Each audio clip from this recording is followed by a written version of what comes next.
Hey guys, I'm back again. Like I promised, I was going to do a quick video showing some of the upgrades that I did. I'm also going to go over some of the stuff that I feel is pretty important to get before hitting the trails, and I'll go over some of the prices that the upgrades have cost me. So don't quote me on the prices, it's just an estimate. I don't remember how much everything cost me exactly. So let's go over it. One of the very first upgrades I got were these bottom door panels here. I got all four all around. The wheels would just constantly flick up rocks and other debris into the cabin, hitting me in my legs, hitting me in my knee, and it's pretty painful when you're going 50, 60, 70 miles per hour and the wheels flick up a rock and it comes and nails you right in your knee. So those are pretty important to me. They ran me about $220 for all four on Amazon. They're really sturdy too, so I really like it.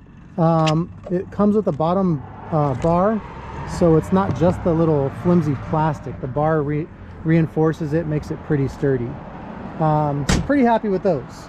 I would like to eventually get the full doors, but those are more like $1,300, $1,400, $1,500. So these will do for now. The next upgrade I got were the 15x7 Raceline beadlock wheels. Now I do a lot of different type of terrain driving. I do rock crawling, desert terrain, dunes, so they do get scratched up pretty frequently, but they hold up pretty well overall, so I like them. I'm happy with them. The wheels are a Terra Master wheel. I am very happy with the wheels. I've had them for about 6 to 8 months. I go riding every single weekend. The tread is holding up really well. The wheels ran me about $1,100. The tires ran me about another $1,000. But I love the tires. They have side A and side B depending on the terrain you drive. This side is for softer terrain, this side's for harder terrain, depending what side you put it. But to be honest, I leave it this way all the time, whether I'm in the dunes, whether I'm rock crawling, doing regular desert trails, and they hold up extremely well. So I honestly don't think you really have to switch out the sides too often, or ever at that matter. The next upgrade I did, obviously I am in Las Vegas, so we do night riding quite a bit in the summer. So these light bars were pretty important for me. The top light bar is a curved, I think it was a 32 inch, I don't remember exactly, but it's a nightlight. You can find it on Amazon. It's fairly cheap, roughly $150. And this Baja Light, that yellow light is so important during you know, dusty areas, so other oncoming cars can see you. The Baja Light was pretty expensive with the amber light. This one was about $450. I think it was right around $500 after tax, close to $500 after tax. But I love this light. I get so many compliments on it. It stands out through everything. So if you do a lot of desert trail riding, that's pretty important. So I like that one quite a bit. Let's go around to the back. I got the chase bar. I do a lot of group riding as well, so the chase bar to me was pretty important. The chase bar, I want to say, was also around $150 or $200, something like that. It's got different settings.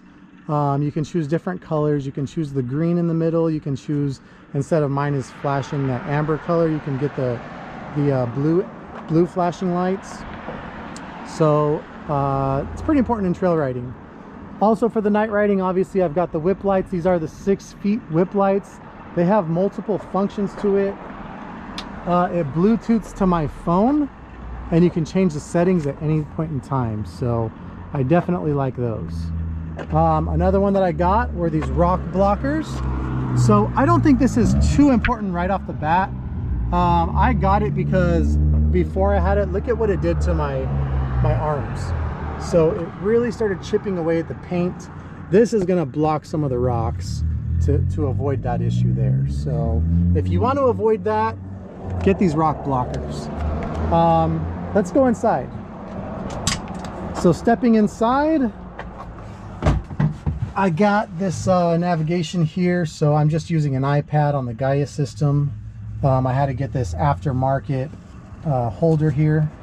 The holder again was on Amazon. It also holds some storage right there. So the holder on Amazon, I want to say was like $75. Not too bad. Pretty important to have some navigation when you're out on these trails. You don't want to get lost out there. So pretty important thing to have. Going down to these rugged radios. Now, again, I feel it's really important to have, because if you're out trail riding and you get lost, or you fall off a cliff, roll over, whatever the case may be, it's pretty important to be able to call out to somebody and let them know you need some help. So I think that was really important. This was really expensive because I did get the Alpha base headsets. So this cost me close to $3,000 for this two set, you know, obviously the set of these two, plus this holder and the Alpha base headsets. Close to $3,000. But very efficient, really works. Works wonders when you're out on those trails and you need to call somebody for help. I also have some rock lights. I put my rocker switches here in the middle for my whips, my rock lights. I also installed some dome lights. So obviously these don't come stock with dome lights. It gets pretty dark in here at night, and it sucks when you drop your phone or drop your keys and you can't find anything. So these dome lights were pretty nice to have. The dome lights were just some cheap rock lights I found on Amazon for like 50 bucks. Another one I got was this windshield. So there are pros and cons to the windshield. It gets kind of annoying when you don't have the wiper, because all the dust, it's kind of like when you have a mask on and you get all that dust on the mask and you can't wipe it. You get fogged out, can't see anything. You constantly got to pull over, wipe it down. It's turning into winter. It's getting close to winter time here.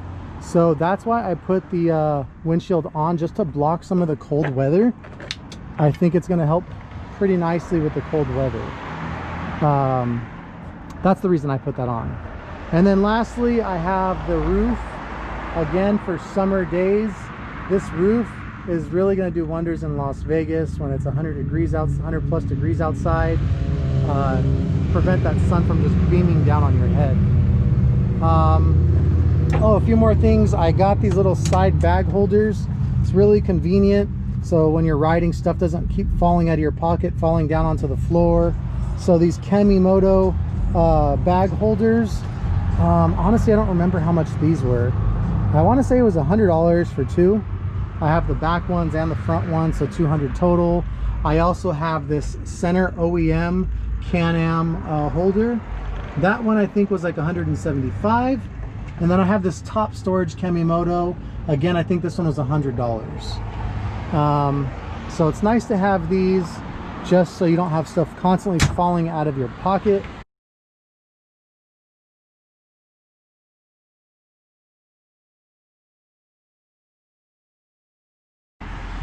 The CanAms come stock with the harnesses, so you don't really have to worry about those too much. They are retracting harnesses. Some people are against them, some people they like them, but they do the job, you know. They hold you in there. They're not like the Razor stock seat belts like a regular car where they pull over. It's actually a harness, so they do pretty well. I like them. And that's pretty much it. I don't have any other upgrades. Eventually I do want to get an aftermarket blow-off valve. I just like the sound of it. Fox shocks, those came stock. They are absolutely amazing on the trail. People that have Razors have come in my CanAm, and they even admit themselves that my car is just so smooth on those trails. The 2021 model does come with the smart shocks, but honestly, these shocks without any smart shock system, they work really well. I mean, I go over some crazy stuff and it's super smooth.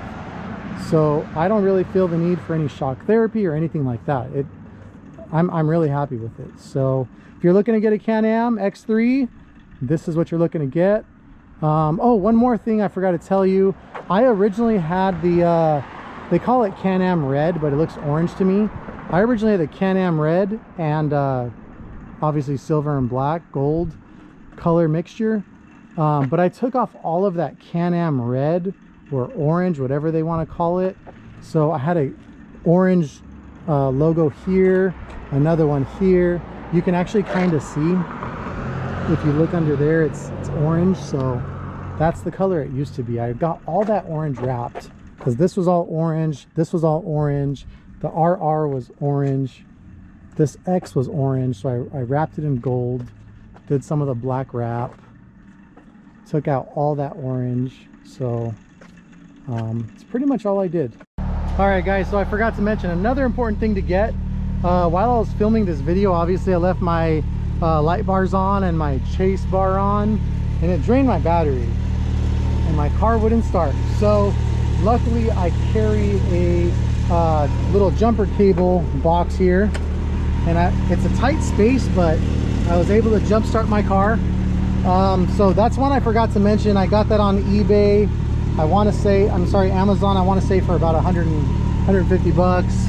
Also inside of here, I carry a spare belt and a tire inflator. So the spare belt, it's an OEM, so it was like $170, and the air inflator, again, like 100 bucks. So a few more important things I forgot to mention, so you definitely want to make sure you have that stuff as well.